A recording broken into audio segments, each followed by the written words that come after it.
Vamos a darle la bienvenida al panel ahora a Eric, que se une a esta discusión. Eric Fajardo, nuestro compañero de trabajo. Bienvenido, Eric. No sé si nos oyes, Eric. Yo sí, los escucho perfectamente. Buenas tardes. Bueno, aquí estamos Esteban y yo conversando sobre el tema de Venezuela y quiero entrar en una etapa importante para la discusión, porque hay mucha gente que me lo ha preguntado. Y quiero que lo escuchemos de la misma voz de Nicolás Maduro, que yo sé que a algunos les dan ganas de vomitar, no se crean, a mí también, pero yo consumo manzanilla y lo escucho porque vale la pena oírlo. En este tema en particular, y tú lo decías, Esteban, el uso de la información clasificada a veces es un tema de negociación pura y a veces se atrae cuando, en el caso, por ejemplo, de los espías, de estos iraníes que chupan todo en Venezuela, pero también en Bolivia, también en donde quiera que estén, los cubanos que tienen más embajadas que cualquier país normal, como Italia, por ejemplo, ahí podemos entender la importancia de lo que son el manejo de la información. Maduro es un gángster, así de sencillo, él es un gángster y opera como un gángster, no puede ser diferente. Y él estaba tratando de extorsionar a los Estados Unidos porque él está vendiendo una narrativa que tristemente algunos medios y algunos influencers, etcétera, han empezado a trabajar a favor de Maduro para legitimar esa narrativa, que es que el Tren de Aragua no existe, que el Tren de Aragua lo acabó él, lo acabó, lo aniquiló, es polvo cósmico, como así lo dijo, pero que adicionalmente a ello, todo lo del Tren de Aragua está creado, es una invención. Y hay gente que hasta tiene periódicos que lo perdieron, el régimen se los quitó, que salen en este momento a negar por el desprecio que le tienen a Trump, salen a negar que el Tren de Aragua existe, le dan la razón a Maduro y legitiman su narrativa, señalando que todo es una exageración y una creación del gobierno de los Estados Unidos. Esto es importante entenderlo porque ahí sabemos quién es quién, aunque ya sabíamos quién era quién, por lo menos yo lo sé. Pero si ustedes ven, se van para las redes sociales y para los medios y pongan el Tren de Aragua es una ilusión o algo, se van a dar cuenta quiénes son de la lista, que es muy grande, los que están legitimando la narrativa de Maduro y quienes mantenemos la posición de que Maduro es un ampón y que el Tren de Aragua sí existe, y sí existe porque hay evidencia plena y clara que existe, pero escuchen a Maduro. Ni antecedentes, pequeños grupos. En un grupo llegaron 2 o 3 con antecedentes, otros por allá, otros por acá. Pero ninguno tiene relación con bandas criminales de ningún tipo. Y miren que nosotros tenemos una inteligencia policial buena. Buena. Yo le dije al representante que mandó el presidente de Estados Unidos, que estuvo aquí el 31 de enero. Ustedes vieron la reunión, ¿verdad? Y hablamos varios temas. Y uno de los temas que le dije, pero es que esto se resuelve muy sencillo. Si ustedes tienen allá algún venezolano que forma parte de alguna banda criminal y ha cometido un crimen en Estados Unidos, ¿qué procede? Enjuiciarlo bajo las leyes de los Estados Unidos, ¿verdad? Y también le dije, si ustedes quisieran hacer un trabajo serio, podríamos compartir información clasificada de esas bandas criminales en Venezuela y en los Estados Unidos y unir esfuerzos para derrotar estas bandas que pudieran existir allá o acá, incluyendo la famosa leyenda del Tren de Aragua. Hasta el día de hoy no han tenido ninguna respuesta porque quieren mantener el relato negativo, falso, mentiroso, autoconstruido por la derecha extremista de Venezuela y comprado por ellos en los Estados Unidos del famoso Tren de Aragua para estigmatizar y criminalizar a todos los migrantes venezolanos que están en Estados Unidos y que hoy están bajo persecución de ese gobierno. Así que Ustedes vieron la cara de esa gente que está ahí. Ellos dirían, desaparéceme de aquí, no quiero estar. Pero bueno, estaban ahí porque son unos interesados o a lo mejor forman parte de esas estructuras criminales. Vamos a escuchar a Eric y nos vamos después con Esteban, que quiero que revisen este discurso tomando en cuenta, y repito, que hay opositores, o al menos que se plantean que son opositores, que han legitimado la narrativa del régimen abiertamente y hasta por artículos que de hecho pagan para que sean absolutamente virales. Adelante, Eric. Bueno, tengo que desaprender todo lo que mi experiencia es sensible, mi vida en Latinoamérica, mis sentidos me han enseñado, porque en una suerte de perversión de las meditaciones pascalianas de Pierre Bourdieu, ahora el cínico inculto de Nicolás Maduro, discúlpenme ustedes son venezolanos, pero el cínico inculto de Nicolás Maduro pretende de que nos puede enajenar al mejor estilo bolchevique de toda experiencia sensible y forzarnos a entrar en la repetición del libreto de su paranoia paramoral.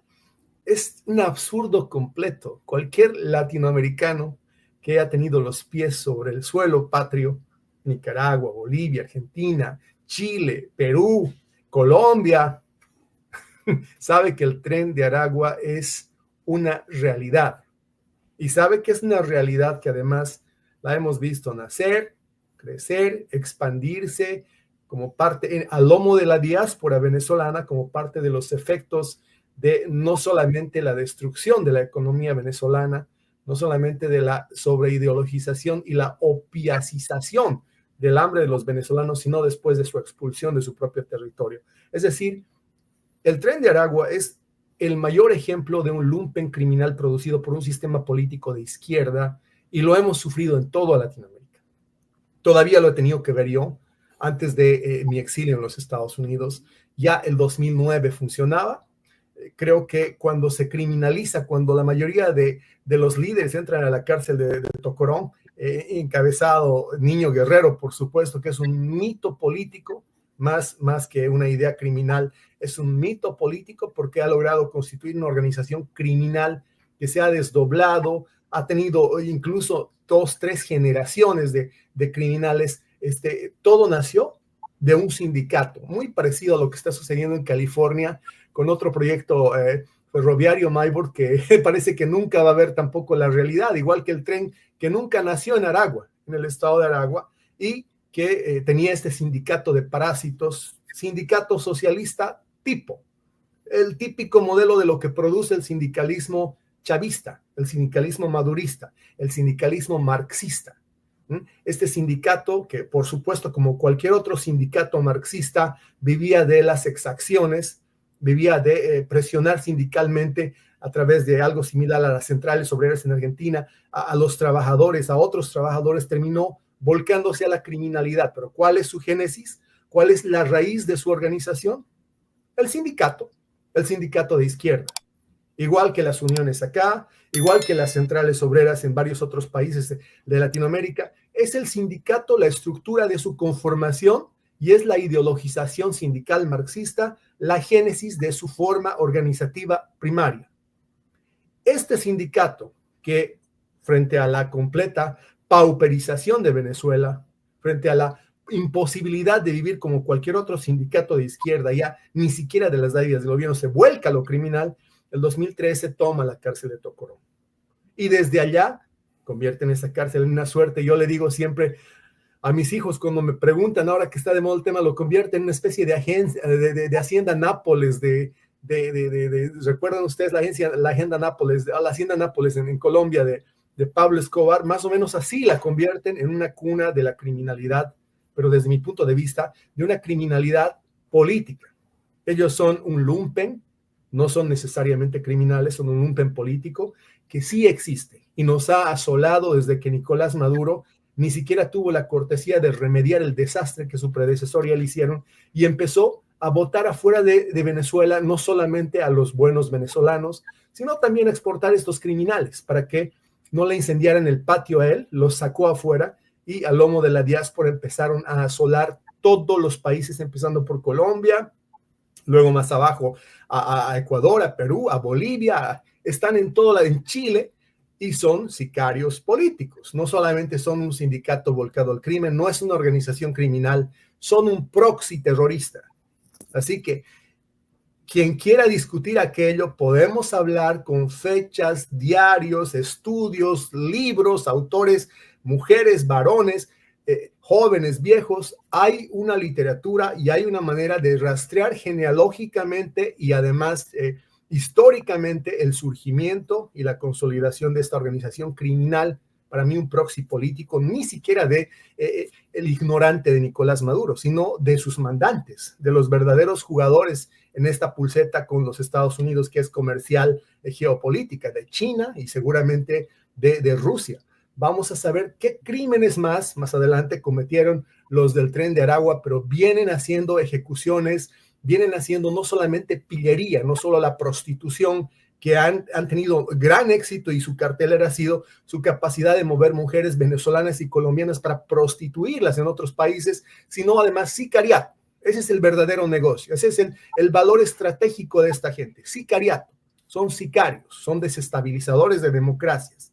Y aquí lo que don Nicolás Maduro diga, a no ser que él tenga realmente una enciclopedia en paralelo, que construye una historia en paralelo de una realidad en paralelo, está en lo de siempre, está en lo de los pajaritos que le hablan, y es una pena ver que ni siquiera con tantos años en el poder ha tenido la capacidad de asentarse mentalmente y de madurar un poco ni siquiera las mentiras. Es un insulto a la inteligencia lo que acabo de escuchar, y no se lo voy a aguantar, ni voy a guardar la compostura, ni a título de ser un profesional que seguramente él no va a llegar a ser jamás. No puedo soportar la indignación, la manera de mentir que él lo ha hecho, de lo más fascista, y también coincidentemente, así como el fascismo con ese origen sindical del fascismo italiano, no se la voy a permitir. Ese es un absurdo y es un insulto a la experiencia de cada latinoamericano que los últimos 10, 15 años ha vivido en este continente, ya sea de este lado del Río Grande o del otro, sufriendo el Tren de Aragua. Es casi como decir no existe el hambre, es casi como decir esto y las Bidenomics, estamos viviendo en holganza, estamos viviendo en bonanza. Acá no hay crisis ni recesión, cuando el mundo se estaba cayendo económicamente por las tonterías de Biden y este país estaba en la peor recesión del planeta. Yo creo que ese tipo de mentiras no se las debemos pasar a nadie, ni siquiera a título de presidente, ni siquiera a título de poder tener un micrófono y una palestra. Él es un tirano, él no es presidente. Esteban, adelante. Mira, Eric, de verdad que no vale la pena gastar mala energía en este tipo, porque en Venezuela todo el mundo sabe que es el Tren de Aragua, pero además el presidente Trump no lo entendió ahora, lo entendió durante la campaña, y por eso era el tema principal, igual que el tema económico, eran sus grandes temas de campaña. Por eso es que logró la mayoría de los votos del pueblo norteamericano, por eso que ganó el voto popular, el voto de los colegios electorales y el voto en los estados pendulares. Maduro puede decir absolutamente lo que quiera, pero él no tiene credibilidad, y lo vimos el 28 de julio cuando se enfrentó, teniendo todo el poder del narcoestado venezolano, no poder ganarle a Edmundo González por el liderazgo de María Corina Machado. Entonces, realmente creo que no vale ni la pena que perdamos tiempo en Maduro, porque es un hecho real. Estados Unidos tiene una investigación abierta, inclusive aquí hay en Estados Unidos 3 testigos que fueron parte fundamental en la logística del Tren de Aragua. Están aquí, están resguardados, están bajo el resguardo de los fiscales federales, trajeron pruebas, trajeron cuentas bancarias, cómo se le entregaba dinero, cuál era la logística que se utilizaba y se sigue utilizando para el transporte de este brazo armado, como tú bien lo describes. Es un brazo armado operativo de estos carteles que desgobiernan nuestro país, pero además han penetrado con un solo objetivo. Ese objetivo es desestabilizar y controlar las sociedades en todo esto que tú bien describiste. Entonces, Maduro se siente acorralado porque él pensó que tenía cartas, usando la terminología del presidente Trump, barajas para negociar. y se encontró que no las tiene y que para enfrentar a Trump va a tener que enfrentar una sola decisión del presidente. Tú te tienes que ir del poder. Por supuesto, aquí viene un pulso, una pelea de pulso entre los países que tienen intereses en Venezuela. Maduro es un peón de estas grandes potencias como China, Rusia, Irán, Corea del Norte, y bueno, y el presidente Trump tiene la necesidad de alinear otros países y retomar América para los americanos. La gente a veces, yo oigo el canal del Estado venezolano, que ellos dicen, no, que vamos otra vez a regresar a la doctrina Monroe. Bueno, yo lo lamento, yo prefiero América para los americanos que América para los chinos, América para los coreanos, América para los iraníes, para los rusos, porque nosotros al final, en Venezuela, Eric, te lo digo, nosotros admiramos a los beisbolistas de las grandes ligas, que hay una inmensa mayoría son venezolanos, los jugadores de básquet, la tecnología americana, el blue jean, la música. O sea, nosotros, el sueño de cualquier joven venezolano era ir a una universidad de alta calidad en los Estados Unidos, y muchos fuimos y muchos nos resaltamos. Este es un país que está lleno de médicos que son de primer mundo, médicos que se destacan. En miles de médicos norteamericanos de otras naciones, estamos llenos de artistas, estamos llenos de programadores, de periodistas. Entonces, Maduro está en una crisis de gobernabilidad, porque no tiene gobernabilidad en el país. Él depende de grupos de intereses, y hay un punto que no se habla, que se habla poco, que es una estructura militar criminal, que a partir de enero del 2020 se creó una ley que se llama la Ley Constitucional de las Fuerzas Armadas. Borraron la Constitución del 99, que crearon un quinto componente, que es la milicia bolivariana. En esa ley crearon lo que se llaman las comunas, y crearon una nueva división geopolítica del país, que son los REDI, los ODI y los ADI. Entonces distribuyeron al país en una estructura criminal donde cada general tiene la posibilidad de control no solo de la economía de esa zona o de ese estado, sino control de las comunicaciones, de las policías civiles, como la PTJ, las policías municipales, las policías estatales, que esto es un tema bastante complejo para este programa, pero tenemos que entender que esa es la manera que él se ha sostenido en el poder, porque el pueblo lo rechaza, lo odia, sabe que el Tren de Aragua es una organización criminal creada por ellos y apoyada, financiada logísticamente y económicamente por ellos. Así es, yo quiero compartir con ustedes, porque hoy en la mañana tuvimos una discusión muy profunda sobre lo que en muchos casos representan los mecanismos o estrategias para las guerras asimétricas, ¿ok? Y esto se mapea de una manera extraordinaria con el ánimo de educar a los estudiantes, y creo que hay un concepto que definitivamente enclava directamente, y lo hemos conversado en otras oportunidades, que es la estrategia del espejo, ¿okay? Es un concepto sumamente clave para entender el comportamiento cuando estamos en guerra de los actores, ¿ok? En el caso de Nicolás Maduro, la estrategia del espejo es cuando la persona, el Maduro versus Tren de Aragua, que todo el mundo sabe, ya se ha planteado, tiene muchos años, es una realidad que permanece en la psiquis del colectivo, de la gente en Venezuela, y refleja cuando él está jugando la estrategia del espejo. Él trata de imitar las tácticas, las herramientas o el comportamiento del actor que es más fuerte que él. En este caso, ¿cuál es el actor más fuerte que él? Estados Unidos, Trump. Y trata de activar para imitarlo y para proyectar de tal forma que pueda contrarrestar a su oponente. Y eso lo hace en el discurso, en la narrativa, pero también en algún tipo de acciones que ellos puedan tomar. Y ponen entonces, esa estrategia se busca para yo limpiarme y me reflejo como está diciendo Trump, pues, que el Tren de Aragua es esto y esto, pero no es mi caso. Sin embargo, él conoce la estrategia que se usó y obviamente la manipula y la lanza para el otro lado. En el caso de Trump, obviamente no puede decir que fue Trump, por ejemplo, el jefe de los coyotes, pero sí plantea que son los actores adversos a él. Fíjense lo bien que lo maneja, porque esto ya se había discutido aquí y se discutió en un caso que fue mediático y más mediático se volvió ayer, porque este hombre que ustedes ven ahí, él golpeó y atacó a la policía de la ciudad de Nueva York. Él fue a la corte aquí. Y luego lo vimos en la madrugada de ayer llamando patrón a Diosdado Cabello, ¿ok? Y esto es sumamente importante entender cómo se manejan estos tipos y escuchen lo que él dice, porque recuerden que las rutas para venir a Estados Unidos la manejaban inicialmente los carteles de la droga mexicana con algunos otros centroamericanos.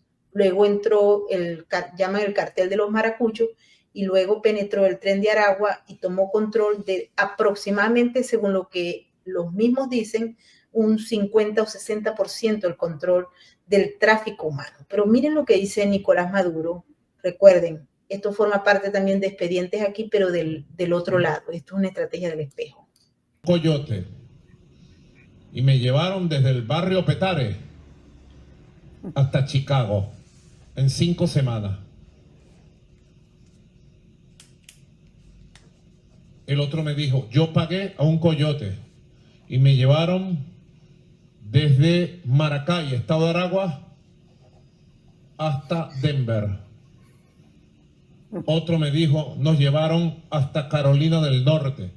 Otro me dijo, nos llevaron hasta Filadelfia, el coyote. 5,000, 7,000, 10,000 dólares. Esas empresas de coyote, todas, y el FBI tiene las pruebas, todas son subsidiarias y dirigidas por Carlos Vecchio, Carlos Paparoni, Leopoldo López, Juan Guaidó y María Corina Machado, que se han hecho multimillonarios cobrándole a los migrantes que ellos estimulan por las redes sociales. Crearon una situación difícil en lo económico y social y luego le vendieron el sueño americano. Luego hicieron tremendo negocio para que se fueran para allá. Y ahora han promovido, porque ellos han promovido y han salido a apoyar las peores medidas de persecución, crueles y criminales contra los migrantes venezolanos, que son gente decente, trabajadora.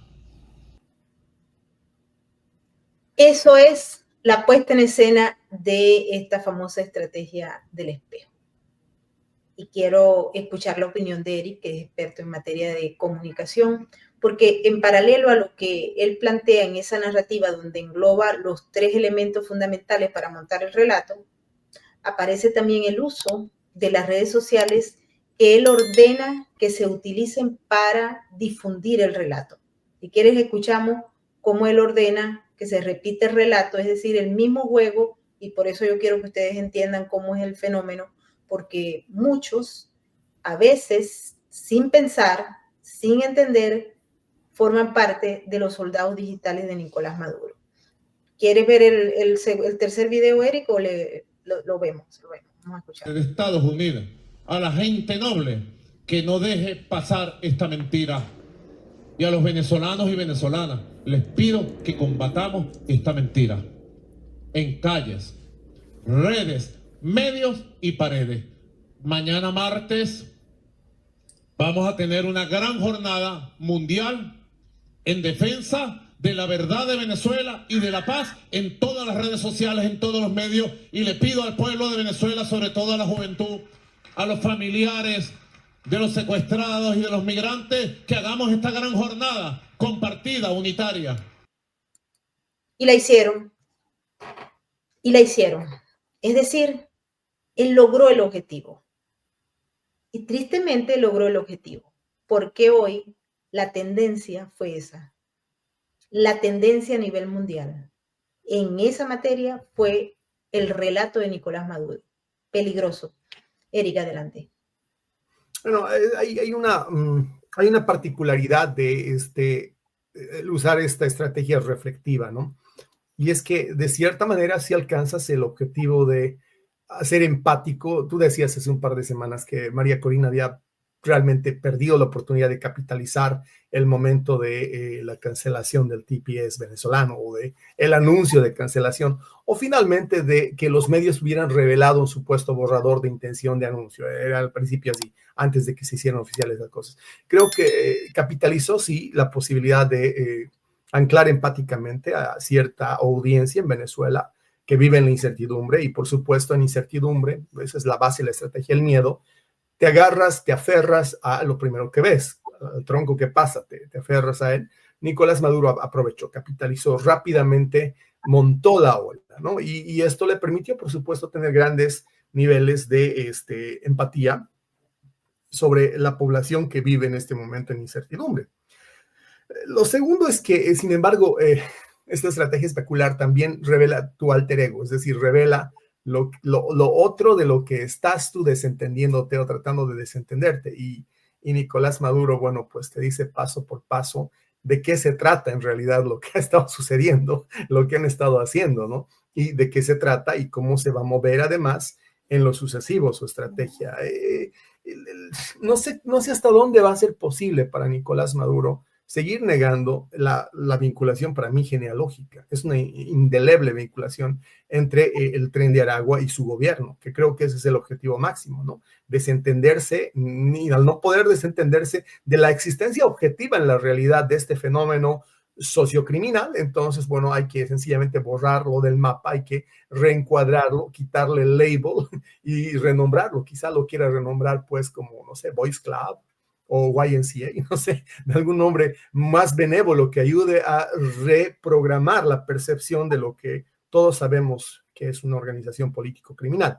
De todas maneras, me parece muy interesante estudiar la retórica de Maduro porque ayuda ciertamente a visibilizar cómo es posible que una persona que hace 2 meses estaba absolutamente descalificada en ojos de los venezolanos explote el nervio de la incertidumbre de un sector de la población venezolana y a partir de ello vuelva a empoderarse de una ficción de representación. No representa a los venezolanos, pero sin duda su discurso canaliza la preocupación, canaliza la angustia de muchos venezolanos y eso los hace propender de una manera inconsciente hacia las posiciones de Nicolás Maduro y a tomar además esa suerte de hoja de ruta que él va describiendo, cual si fuese parte de una estrategia de reivindicación de los migrantes venezolanos, cuando en el fondo no es otra cosa sino una manera de aprovecharse, de apropiarse y de explotar inescrupulosamente la situación de crisis de esa parte de la población a la que él no le produce ninguna solución. El otro día yo lo decía,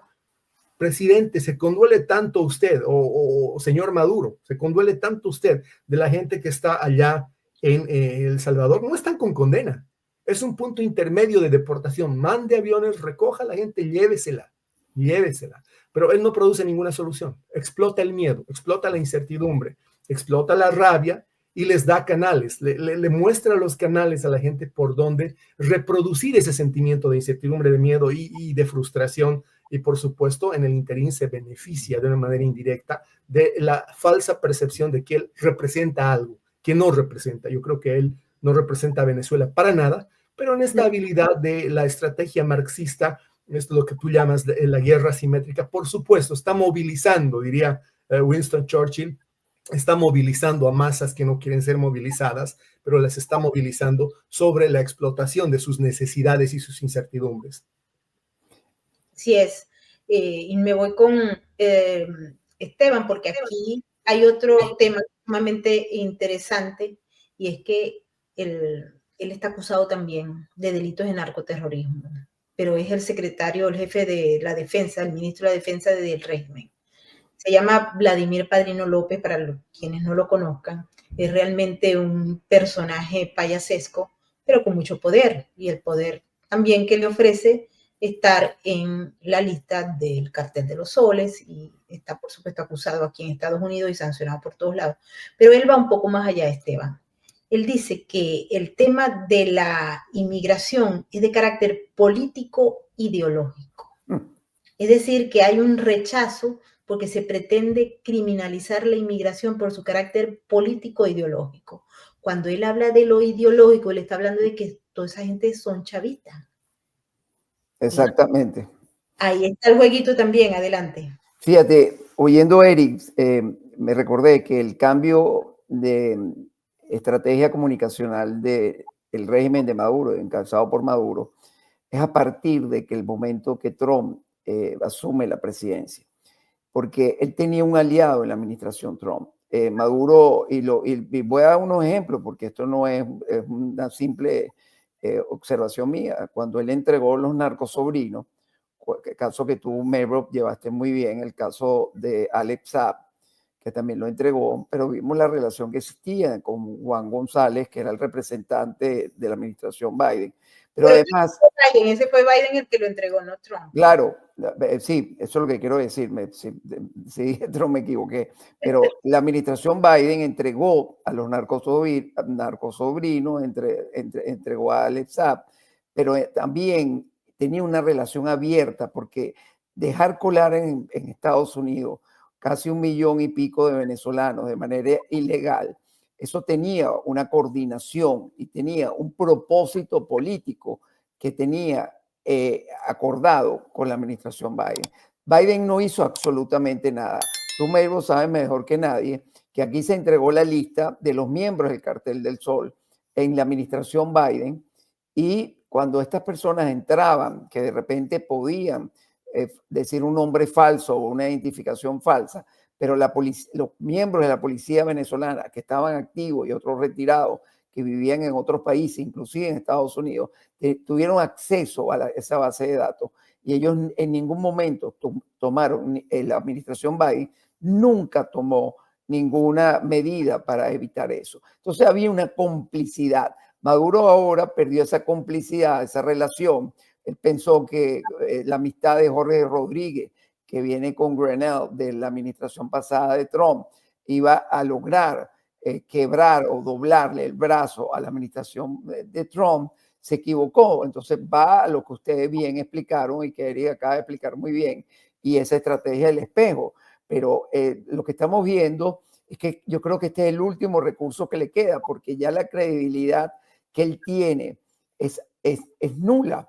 Y cuando vemos que el secretario ejecutivo del Ministerio de la Defensa, porque ese es el nuevo rol de padrino, según esta nueva ley que les hablé anteriormente, que dice que la inmigración es por carácter político ideológico. Por supuesto que es político ideológico, porque ellos dañaron lo que era la política en todo su sentido, y la convirtieron en un arma de cuarta y quinta generación. Cuando vemos que los hijos de Chávez, porque todos esos muchachos que son delincuentes, que pertenecen a esas bandas criminales, todos son menores de 30 años, que es la generación que nace y crece con Chávez y Maduro. Entonces, definitivamente tú no ves la última generación de la democracia, son personas que ya tienen 42, 45 años, que son casi todos profesionales, son gente trabajadora, son chefs, son técnicos, son carpinteros en otra parte del mundo, ya se han desarrollado.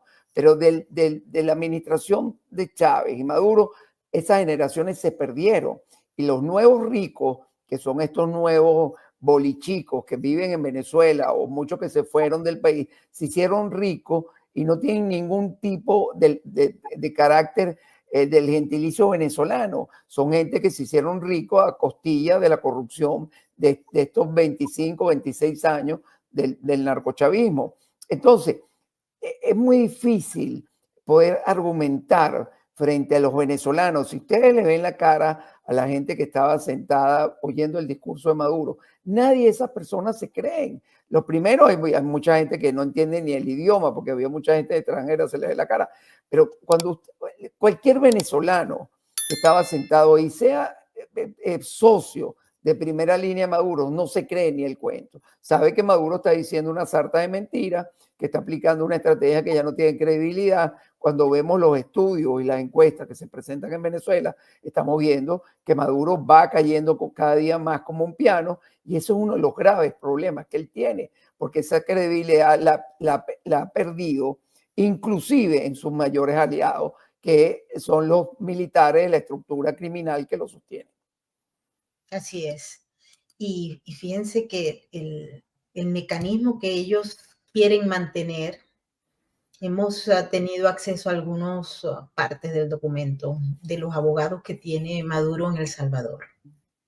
Y están planeando demandas de toda naturaleza para buscar dinero, de tal forma que puedan extraer del Estado norteamericano fondos para sufragar los gastos que ellos están teniendo, pero adicionalmente a ello, para darle un premio a todos estos señores del Tren de Aragua, porque están diciendo, bueno, en El Salvador tienen que darlo. Como Eric lo ha dicho, El Salvador es un tercer país en el marco de la deportación.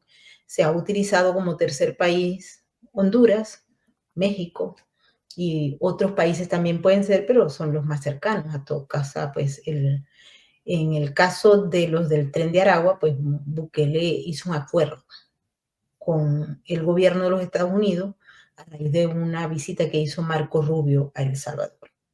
Y él dijo, bueno, les cuesta más tener a estos malandros allá que aquí. Tenemos. Yo repito, para mí Bukele no es un personaje como muchos lo ven, lo hemos investigado bien, pero en este caso en particular, pues él dijo, bueno, tráiganmelo y aquí hay un negocio que yo veo y ahí los tengo, pues. Fue también un video de alta producción el que se produjo y se dio a conocer.